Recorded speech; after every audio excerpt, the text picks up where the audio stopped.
नमस्कार प्यारे विद्यार्थियों, प्यारे साथियों, प्रतियोगी परीक्षाओं के जाबाज सिपाहियों, स्वागत है आपका आपके अपने ऑनलाइन प्लेटफॉर्म माइंड क्लासेज पर।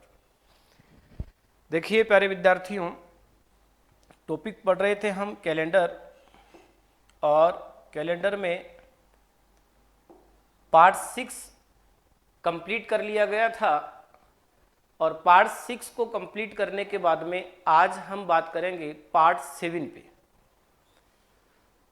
कैलेंडर की 22 क्लासें आपको उपलब्ध करवा दी गई हैं, आज कैलेंडर की 23वीं क्लास है। तो ध्यान से सुनिएगा।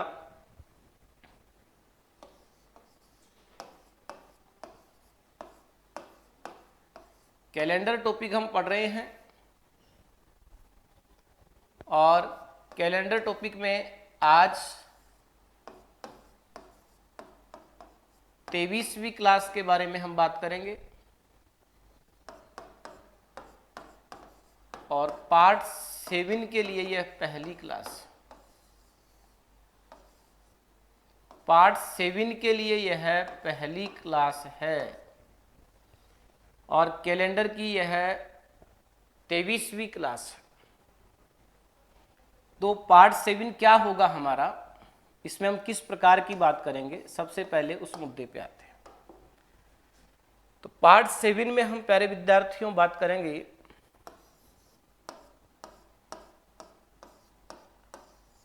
शताब्दी वर्ष से संबंधित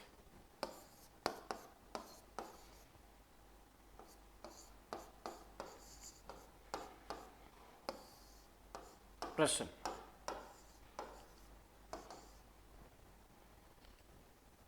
पार्ट 7 पढ़ रहे हैं, और पार्ट 7 में हम क्या पढ़ेंगे, शताब्दी वर्ष से संबंधित प्रश्न। ध्यान से सुनना, बहुत महत्वपूर्ण पार्ट है अपना। 6 पार्ट हम पूरा कर चुके हैं, 7वां पार्ट हम पढ़ रहे हैं। 7वें पार्ट की पहली क्लास है, कैलेंडर की 23वीं क्लास है, और इसके अंतर्गत हम पढ़ने जा रहे हैं शताब्दी वर्ष से संबंधित प्रश्न। तो किस किस प्रकार के प्रश्न होंगे, क्या हमारे लिए यहाँ मुख्य बातें हैं जिनकी जानकारी रखना हमें आवश्यक है, तो उसके लिए हम आपको थोड़ा सा आगे लेके चलते हैं। देखिए ध्यान से सुनना।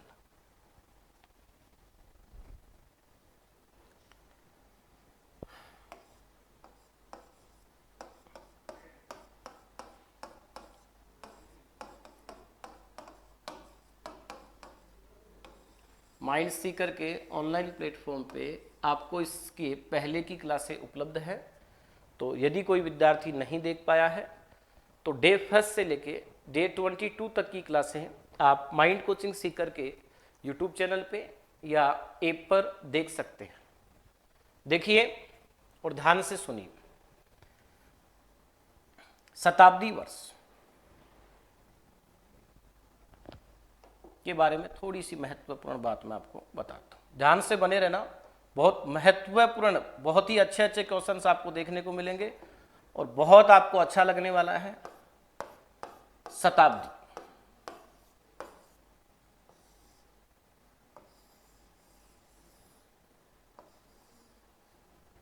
तो शताब्दी कौन सी होती है? एक तो होता है दशक। दशक तो होता है 10 वर्षों का।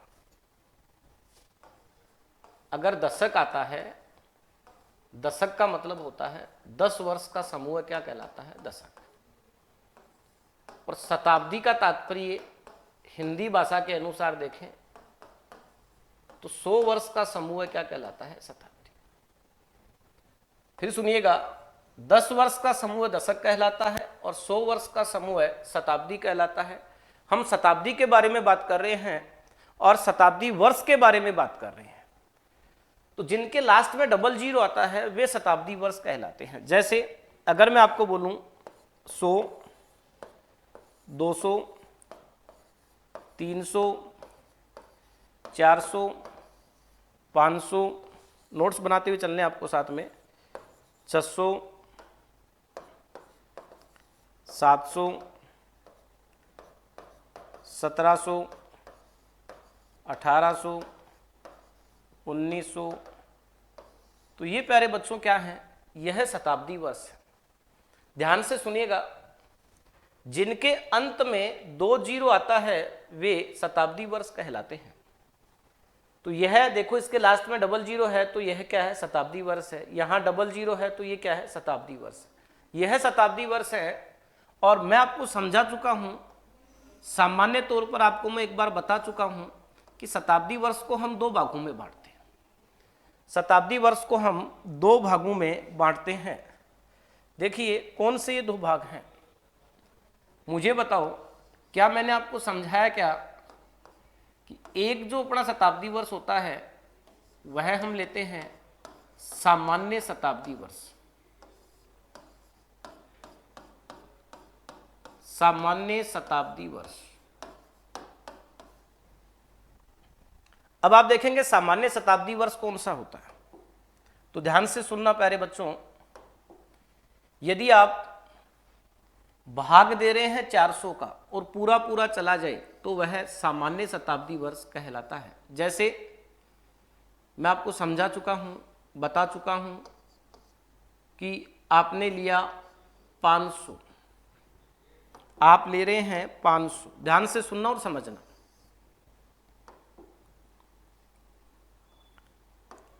आपने लिया 500, बताइए क्या 500 में 400 का भाग पूरा पूरा जा रहा है क्या? तो आप बोलोगे नहीं जा रहा है। आपने लिया 600, आप ले रहे हैं 1700, आप ले रहे हैं 1800, आप ले रहे हैं 1900, आप ले रहे हैं 2100। तो ये जो तमाम आप देख रहे हैं, ये तमाम क्या हैं? यह तमाम सामान्य शताब्दी वर्ष है। क्यों है?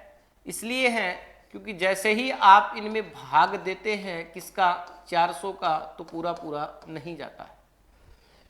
तो यदि किसी शताब्दी वर्ष में यदि भाग दिया जाता है किसका, 400 का, यदि किसी शताब्दी वर्ष में 400 का भाग दिया जाता है और यदि नहीं जाता है तो वह क्या होता है, सामान्य शताब्दी वर्ष होता है। और यदि किसी शताब्दी वर्ष में 400 का भाग दिया जाता है और उसमें यदि भाग चला जाता है तो वह लीप शताब्दी वर्ष होता है। तो वह लीप शताब्दी वर्ष होता है।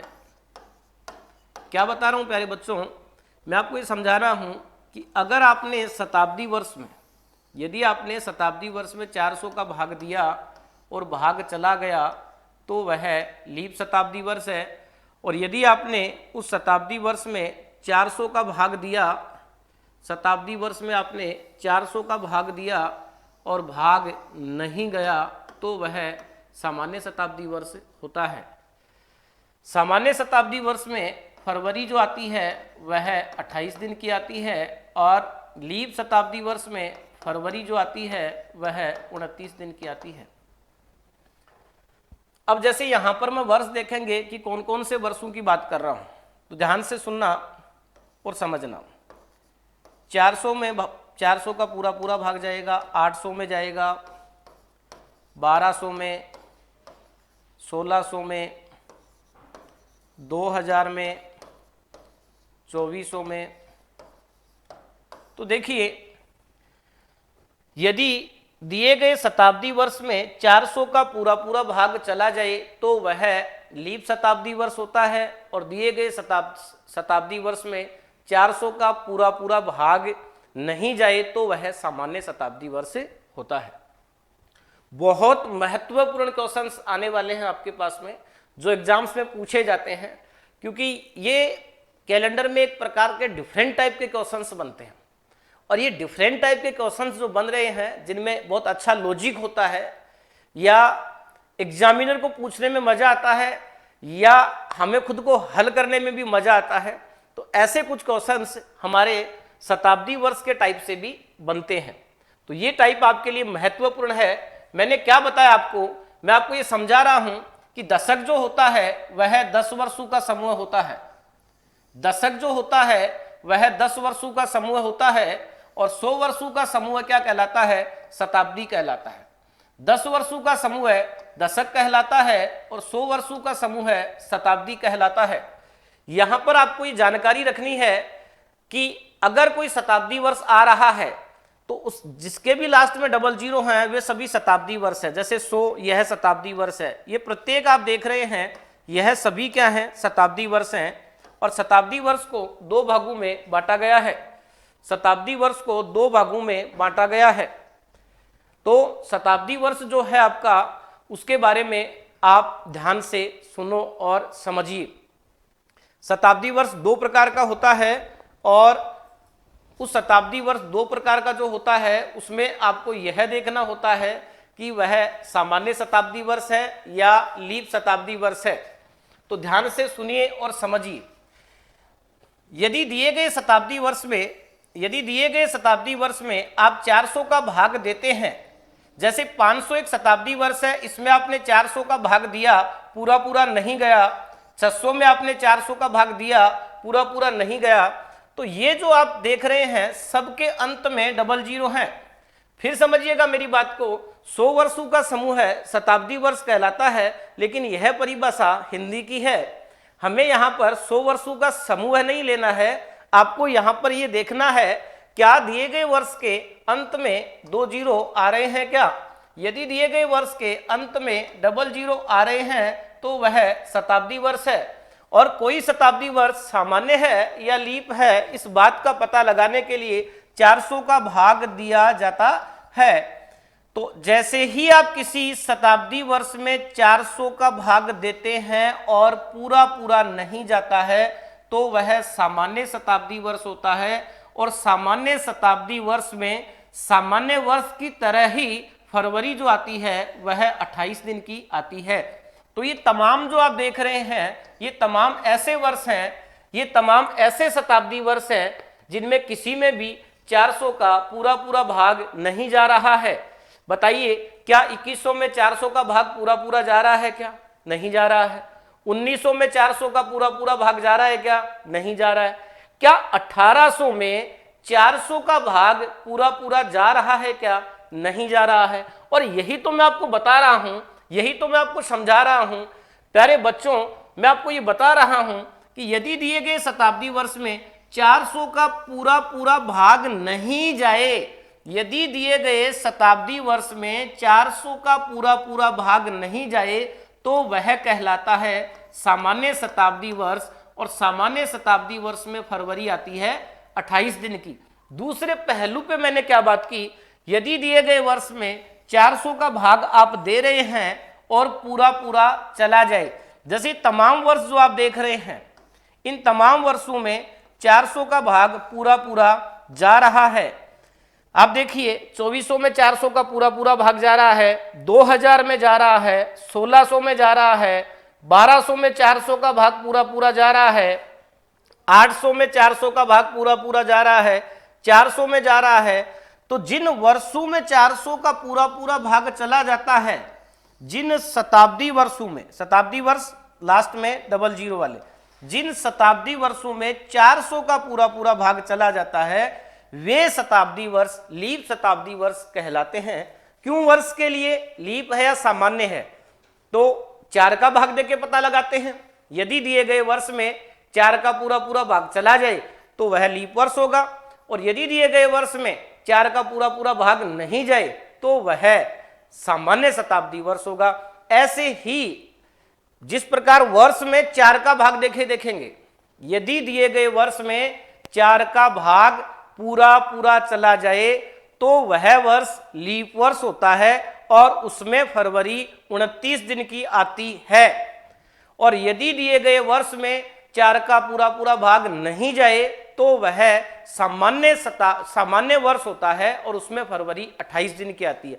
तो वर्ष के लिए वह वर्ष सामान्य है या लीप है, इस बात का पता लगाने के लिए 4 का भाग देके देखा जाता है। उसी प्रकार शताब्दी वर्ष सामान्य है या लीप है, इसके लिए 400 का भाग देके देखा जाता है। यह बात मैंने आपको यहाँ समझाने की कोशिश की है। ऐसा क्यों करते हैं तो यह बात मैं आपको डे 1 से लेके डे 5 तक जो कैलेंडर का सामान्य परिचय था उसमें मैं समझा चुका हूं। प्रत्येक क्यों का जवाब वहां पर मैं दे चुका हूं। देखिए आगे और समझिए। कौन से क्वेश्चंस बनेंगे, बहुत ही अच्छे क्वेश्चंस पे हम जाने वाले हैं।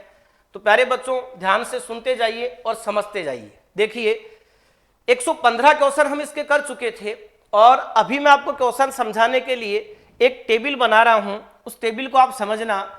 यदि मैं आपसे पूछता हूं, ध्यान से सुनिए और समझिए।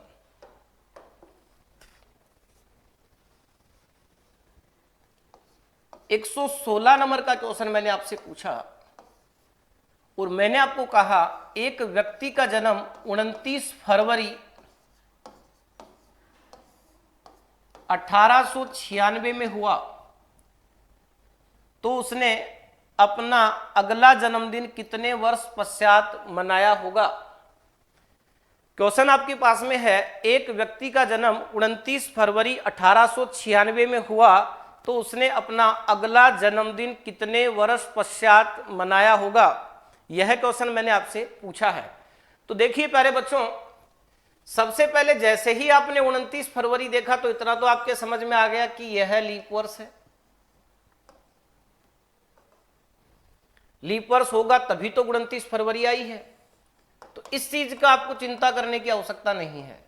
ऐसा कभी नहीं होगा कि यहां सामान्य वर्ष देके 29 फरवरी दे दे। लीप वर्ष है और उसमें 29 फरवरी आई है, तभी आपको 29 फरवरी दिया है। अब आप देखिए, हमारे दिमाग में तो रहता है ना कि सामान्यतः 4 वर्ष बाद में लीप वर्ष आ जाता है। तो हमने क्या किया, इसमें 4 जोड़ा,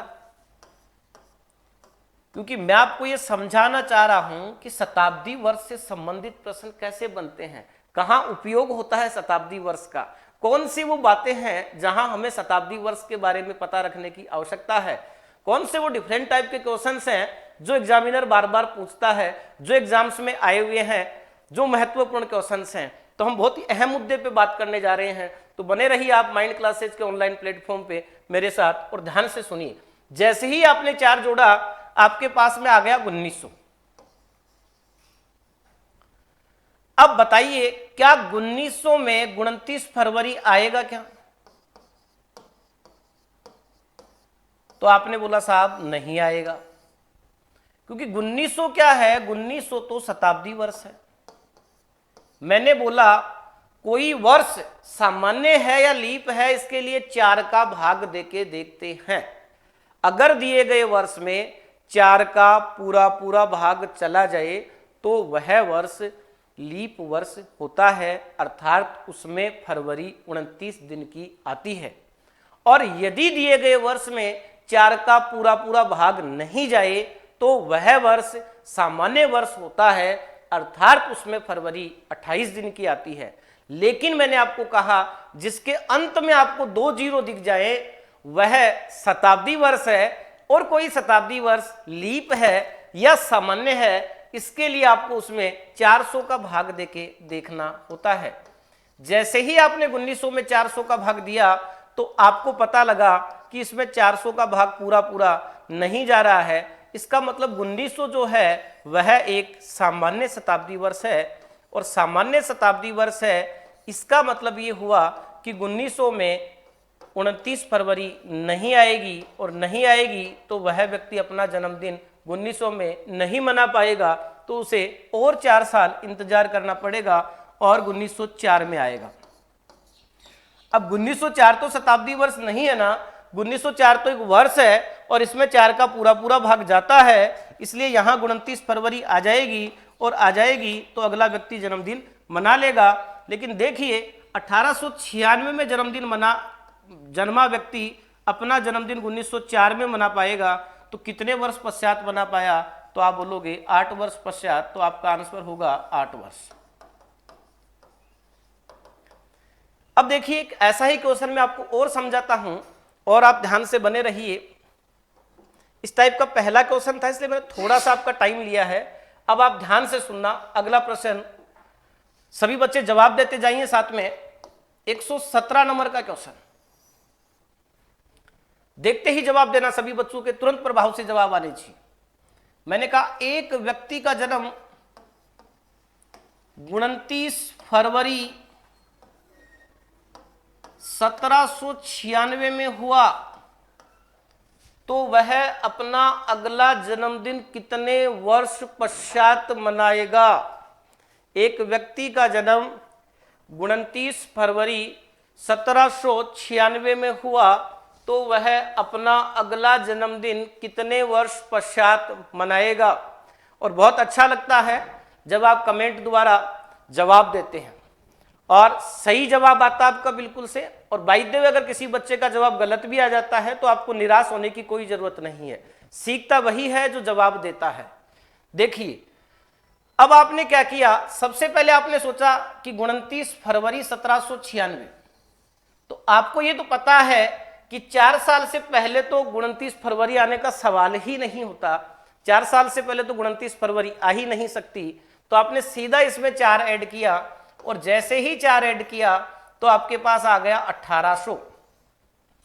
लेकिन 1800 में आपने 400 का भाग दिया, क्योंकि क्या कर रहे हैं, देखिए 1800 के लास्ट में 2 जीरो है, मतलब यह एक शताब्दी वर्ष है।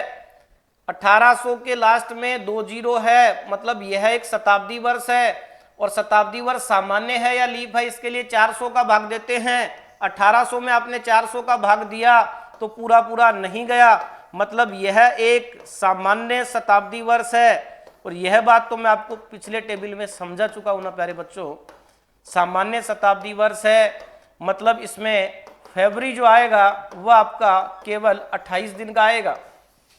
तो फरवरी 28 दिन का आएगा, तो आप ये बोल सकते हैं कि यहां पर वो व्यक्ति अपना जन्मदिन नहीं मना पाएगा, तो 4 साल और इंतजार करना पड़ेगा और वह व्यक्ति 1804 में अपना जन्मदिन मना पाएगा।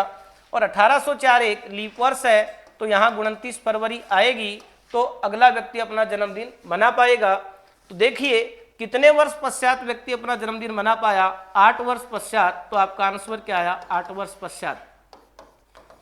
प्रश्न आपसे कैसे पूछा जाता है मैं फिर बता देता हूं। एग्जामिनर आपसे ऐसे प्रश्न पूछता है कि एक व्यक्ति का जन्म 29 फरवरी 1796 में हुआ था, तो उसने अपना अगला जन्मदिन कितने वर्ष पश्चात मनाया होगा। तो उसने अपना अगला जन्मदिन 8 वर्ष पश्चात मनाया। उसे अपना जन्मदिन मनाने के लिए कितने वर्ष का इंतजार करना पड़ा, तो उसे अपना जन्मदिन मनाने के लिए 8 वर्ष का इंतजार करना पड़ा। देखिए और ध्यान से सुनिए और समझिए। अगले क्वेश्चन को देखते ही सभी बच्चों को जवाब देना है। और जब भी आप बैठे हैं, हो सकता है आप लाइव नहीं देख पा रहे होंगे, यदि आप लाइव नहीं भी देख रहे हैं तो जब भी आप देखो मेरे प्रश्न के लिखते ही आपके मस्तिष्क में इसका आंसर आना चाहिए, मेरे प्रश्न लिखते ही आपके मन में इसका आंसर आना चाहिए।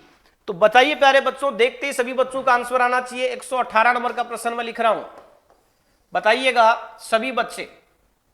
एक व्यक्ति का जन्म 29 मार्च 1696 में हुआ, तो उसने अपना अगला जन्मदिन कितने वर्ष पश्चात मनाया होगा। सभी आंसर दें, जहां पर भी बैठे आंसर सोचें और आपके आंसर आना चाहिए। 29 मार्च 1696 में जन्मे हुआ कोई व्यक्ति है, तो उसने अपना अगला जन्मदिन कितने वर्ष पश्चात मनाया होगा। अब देखिए मैं आपको यह समझाना चाहता हूं, कई बार हम किसी कॉन्सेप्ट में इतना खो जाते हैं कि इतना खोने के बाद में हम सामान्य जो चीजें हमें पहले से आ रही थी उनके आंसर भी हम गलत देने लग जाते हैं। कई बार ये 29 तारीख हमारे दिमाग में इतना ज्यादा विराजमान हो जाती है कि हम आगे महीना देखना भी भूल जाते हैं और हमें लगता है कि 29 तारीख वाले का आंसर तो 8 ही आता है। हालांकि कुछ बच्चे सही जवाब देते हैं, कुछ का गलत हो जाता है, लेकिन सभी का सही हो इसी पे तो हम काम कर रहे हैं ना। तो देखिए यहां मार्च महीना है मेरे भाई, तो ज्यादा इंतजार करना ही नहीं पड़ेगा, 1697 आएगा और 29 मार्च मना लेगा। तो महीने का जरूर ध्यान रखना, कहीं आप उतावलेपन में इतने ज्यादा हैवी मत हो जाना, क्योंकि आप सामाजिक विज्ञान नहीं पढ़ रहे हैं, आप पढ़ रहे हैं मैथ्स और रीजनिंग। और मैथ्स और रीजनिंग जिस बच्चे की अच्छी होती है वह खुशमिजाज होता है, उसमें एक सी अद्भुत ताकत होती है कि वो परिस्थितियों का सामना हंसते हंसते करता है, ना कि भयंकर चिंतित मुद्रा में। तो आप हमेशा पेपर पे हैवी रहो, पेपर को अपने आप पे हैवी ना होने दो। तो समझिए इसका आंसर आपका क्या है, 1 वर्ष। तो कुछ बच्चे ऐसी गलती कर लेते हैं, क्योंकि जब ये क्वेश्चंस हमें कैसे पता लगते हैं कौन से प्रश्न करवाने चाहिए, तो जैसे हम ऑफलाइन बैचेज में पढ़ाते हैं तो हमें पता है कि ऐसी गलतियां बच्चों से हो जाती हैं, और एग्जामिनर भी जानता है कि आपसे ऐसी गलतियां हो जाती हैं। इसलिए इस प्रकार की दुविधा में अगला आपको डाल सकता है, तो हम किसी दुविधा में ना फंसें, प्रत्येक समस्या का समाधान हम सही समय में कर सकें, अधिकतम शुद्धता के साथ आप अपना पेपर कर सको, उस हर संभव स्थिति पे हम बात करेंगे, उस हर संभव स्थिति को हम समझेंगे। तो प्यारे बच्चों, महीने का आपको विशेष ध्यान रखना है। ऐसा नहीं कि मार्च आ गया, आप मार्च तो देख ही नहीं रहे हो, 29 देखा और आप फिर से 8 बोल पड़े या 4 बोल पड़े, तो इसका आंसर क्या होगा, 1 वर्ष। फिर समझ लेना, अरे भाई 29 मार्च तो हर एक साल बाद में आ ही जाता है ना, मार्च तो आता ही है, और 29 तारीख कितने वर्ष पश्चात आएगी, ये चिंता आपको केवल फरवरी में करने की जरूरत है। बाकी सभी महीनों में हर साल 29 तारीख आती ही है। तो देखिए आगे एक प्रश्न मैं आपसे और पूछता हूं, ध्यान से सुनना प्यारे बच्चों। अगला क्वेश्चन मैं आपसे पूछता हूं, और यह है आपका 119 नंबर का क्वेश्चन। ध्यान से सुनना, सभी बच्चे आंसर देना, फटाक से आंसर बताओ। एक व्यक्ति का जन्म 29 फरवरी 1996 में हुआ, तो उसने अपना अगला जन्मदिन कितने वर्ष पश्चात मनाया होगा। एक व्यक्ति का जन्म 29 फरवरी, एक व्यक्ति का जन्म 29 फरवरी 1996 में हुआ, तो उसने अपना अगला जन्मदिन कितने वर्ष पश्चात मनाया होगा। सभी के आंसर आने चाहिए।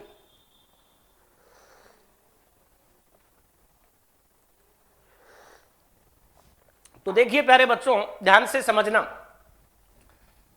इसमें आपने 4 ऐड किए, 4 ऐड करते ही 2000 आ गया। 2000 में 400 का भाग पूरा पूरा जाता है, मतलब यह एक लीप शताब्दी वर्ष है। समझिए 1996 में आपने 4 ऐड किया, 4 ऐड करते ही 2000 आ गया। 2000 में आपने देखा अरे भाई इसके लास्ट में तो डबल जीरो है, तो ये शताब्दी वर्ष जो है ये सामान्य है या लीप है, इसके लिए आपने 400 का भाग दिया, 400 का भाग पूरा पूरा चला गया, मतलब ये लीप शताब्दी वर्ष है, मतलब इसमें फरवरी 29 दिन का आएगा। तो जब 2000 में 29 फरवरी आएगा तो अगला व्यक्ति अपना जन्मदिन मना लेगा, तो इसका आंसर आपका है कितने वर्ष पश्चात मना पाएगा, 4 वर्ष पश्चात मना पाएगा। ध्यान से सुनिए, समझिए। अगर मैं आपसे एक प्रश्न पूछता हूं, और मैंने आपको कहा प्यारे बच्चों ध्यान से सुनना और समझना, अभी कुछ क्वेश्चंस मैं आपको पूछ रहा हूं जिनके जवाब आप सभी बच्चों को देने हैं, सबके जवाब आने चाहिए। ध्यान से सुनना। अभी हमने 119 नंबर का क्वेश्चन किया था, पार्ट 7 पढ़ रहे हैं हम, कैलेंडर का पार्ट 7 पढ़ रहे हैं। पार्ट 7 का ये पहला क्लास है और कैलेंडर का यह 23वां क्लास है। पार्ट 7 का ये पहला क्लास है और कैलेंडर का यह 23वां क्लास है। और इससे पीछे की क्लास आप देखने के लिए आप माइंड कोचिंग सीकर के इसी ऑनलाइन प्लेटफॉर्म पे देख सकते हैं, वहां आपको ये उपलब्ध करवाई हुई है। और यदि आपने डायरेक्शन टेस्ट टॉपिक नहीं पढ़ रखा है तो वह भी आपको इसी माइंड कोचिंग सीकर के ऑनलाइन प्लेटफॉर्म पे उपलब्ध करवाया हुआ है। तो यदि किसी बच्चे ने डायरेक्शन टेस्ट यहां से नहीं पढ़ रखा है तो वह यहां से डायरेक्शन टेस्ट के वीडियो देखें, वो आपको उपलब्ध करवाए हुए हैं। कैलेंडर का अगर आपका कोई भाग छुड़ा हुआ है तो डे 1 से लेके डे 22 तक आपको उपलब्ध करवाया हुआ है। और आज हम पढ़ रहे हैं डे 23 कैलेंडर का 23वां क्लास और पार्ट 7 का पहला क्लास, और हमारा पार्ट है शताब्दी वर्ष से संबंधित प्रश्न।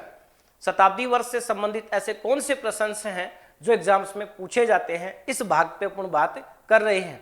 तो देखिए 120 नंबर का क्वेश्चन मैंने आपसे पूछा, मैंने आपको कहा एक व्यक्ति का जन्म, सभी बच्चे साथ में जवाब देते जाना। एक व्यक्ति का जन्म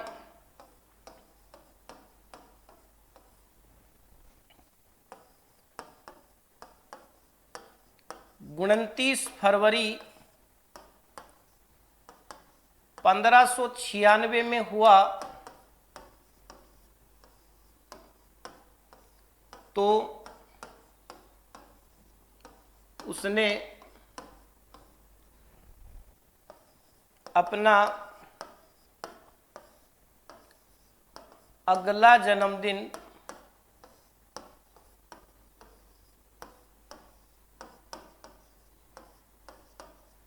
कितने वर्ष पश्चात मनाया होगा। साथ में आप नोट्स बनाते जाएं, लिखते जाएं, आंसर देते जाएं। फिर मैंने आपको कहा, मैं डायरेक्ट बोल रहा हूं कि एक व्यक्ति का जन्म 29 फरवरी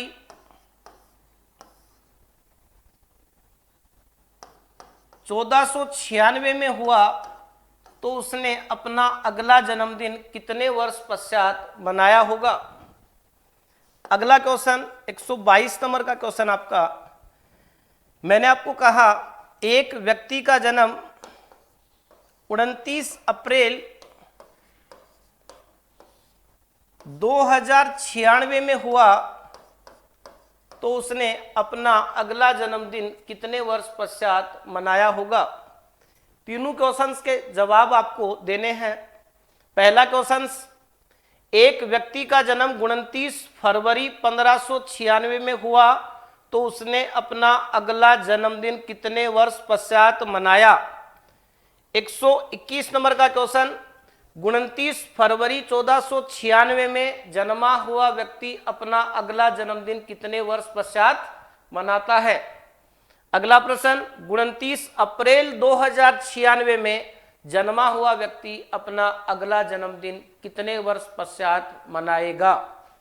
आंसर अभी आप साथ में देते जाइए, आंसर आने चाहिए आप सभी के।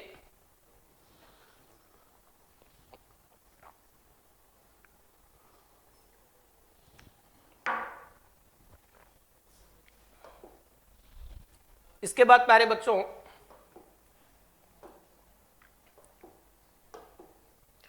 एक 123 नंबर का प्रश्न मैं आपसे पूछता हूं, आंसर देते रहिए आप सभी। 123 नंबर का प्रश्न, मैंने आपको कहा 400 वर्षों में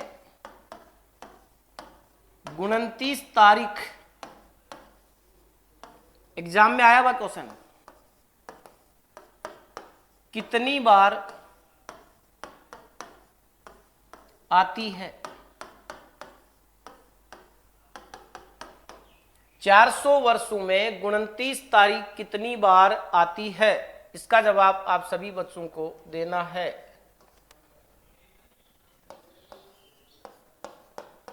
एक प्रश्न मैं आपसे और पूछ रहा हूं, मैंने कहा 100 वर्षों में कितने लीप वर्ष होते हैं। 100 वर्षों में कितने लीप वर्ष होते हैं। अगला क्वेश्चन मैं आपसे पूछ रहा हूं, 400 वर्षों में कितने सामान्य वर्ष होते हैं। देखिए, पहले 3 क्वेश्चंस मैंने आपसे ये पूछे थे। 120 नंबर का क्वेश्चन, एक व्यक्ति का जन्म 29 फरवरी 1596 में हुआ तो उसने अपना अगला जन्मदिन कितने वर्ष पश्चात मनाया होगा। 121 नंबर, एक व्यक्ति का जन्म 29 फरवरी 1496 में हुआ तो उसने अपना अगला जन्मदिन कितने वर्ष पश्चात मनाया होगा। इससे अगला प्रश्न, यदि किसी व्यक्ति का जन्म 29 अप्रैल 2096 में हो तो वह अपना अगला जन्मदिन कितने वर्ष पश्चात मनाएगा। इसके बाद क्वेश्चन नंबर 123 मैंने आपसे पूछा है 400 वर्षों में 29 तारीख कितनी बार आती है। अगला क्वेश्चन मैंने आपसे पूछा है 100 वर्षों में कितने लीप वर्ष होते हैं और अगला क्वेश्चन मैंने आपसे पूछा है 400 वर्षों में कितने सामान्य वर्ष होते हैं। 6 क्वेश्चंस मैंने आपसे पूछे हैं। अगली क्लास में डे 24 कैलेंडर का 24वां क्लास और पार्ट 7 के लिए दूसरा क्लास में ये टॉपिक, ये पॉइंट हम पूरा कर लेंगे। पार्ट 7 जो है उसको हमने 2 क्लास में रखा है। पार्ट 7 के लिए एक क्लास मैंने आपको आज उपलब्ध करवा दी है और अगली क्लास में हम पार्ट 7 को, अगली क्लास में हम पार्ट 7 को शताब्दी वर्ष से संबंधित प्रश्न, यह जो हमारा 7वां पार्ट है, इसे हम अगली क्लास में पूरा कर लेंगे।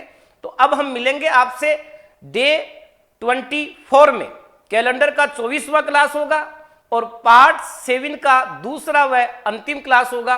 तब तक के लिए हम चाहते हैं आपसे अलविदा। आज के लिए इतना ही। जय भारत, जय राजस्थान, जय माइंड, विजय माइंड।